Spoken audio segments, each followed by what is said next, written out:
অনেক দিন পর আবার একটা রান্না নিয়ে আসলাম। সেটা হচ্ছে খুব সহজ রান্না, ছোট থেকে বড় সকলেই করতে হবে। সেটা হচ্ছে লাউয়ের খোসা ভাজা। এই যে দেখুন, লাউয়ের খোসা কুচি কুচি করে কেটে রেখেছি।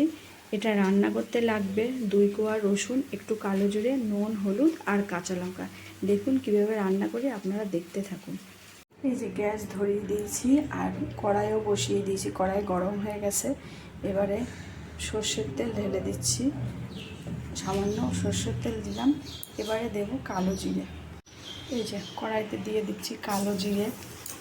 এক এক করে এবার দিলাম রসুন আর কাঁচা লঙ্কা। একটু ভাজা ভাজা হলেই আমি দিয়ে দেবো লাউয়ের খোসাগুলো। এই যে কাঁচা লঙ্কা আর রসুন একটু ভাজা ভাজা হয়ে গেছে। এবারে এর মধ্যে লাউয়ের খোসাগুলো ঢেলে দিচ্ছি। লাউয়ের খোসাগুলো দিয়ে দিলাম। এরপরে দিয়ে দেবো একটু হলুদ গুঁড়ো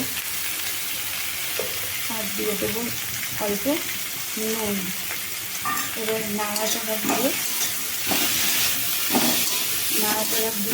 কিছুক্ষণ ঢেকে রাখলেই হয়ে যাবে লাউয়ের খোসা ভাজা। খেতে খুব ভালো লাগে, আপনারা করে দেখবেন কেমন লাগে। এই যে দেখুন, আমার লাউয়ের খোসা ভাজা রেডি। দেখতে কত সুন্দর লাগছে আর খেতেও কিন্তু ভীষণ স্বাদ। আপনারাও রান্না করে খেয়ে দেখবেন, কমেন্ট করে জানাবেন আপনাদের কেমন লাগলো।